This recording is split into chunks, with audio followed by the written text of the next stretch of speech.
ওয়েলিংটনের আবহাওয়ার পূর্বাভাসে বলাই ছিল শুক্র এবং শনিবার হবে টানা বৃষ্টি।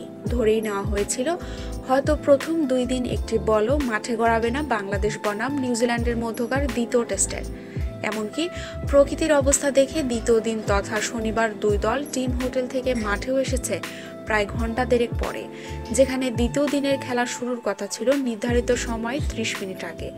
তবুও মুষলধারে বৃষ্টির কারণে একদমই আশা ছিল না দ্বিতীয় দিনে খেলা হওয়ার। তবে সকাল পেরিয়ে দুপুর গড়াতেই বেসিন রিজার্ভে মিলেছে আশার আলো, থেমে গিয়েছে বৃষ্টি। এমনকি আকাশে জমে থাকা মেঘও সরে যেতে শুরু করেছে ওয়েলিংটনের আকাশ থেকে, যে কারণে ম্যাচের আম্পায়াররা মনে করছেন হয়তো অন্তত এক সেশনের জন্য হলেও খেলা যাবে দ্বিতীয় দিনে। সে লক্ষ্যে বাংলাদেশ সময় সকাল 8:45 আরেক দফায় পিচ ও আউটফিল্ড পর্যবেক্ষণে যান 2 আম্পায়ার পল রাইফেল ও রুচিরা।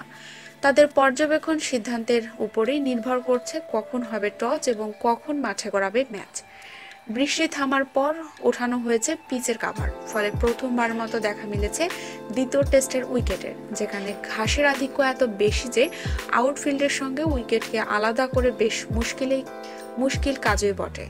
এ উইকেটে 2 দলের পেসাররাই পাবেন ম্যাচের গত নির্ধারক, তা বলে দেওয়াই যায়।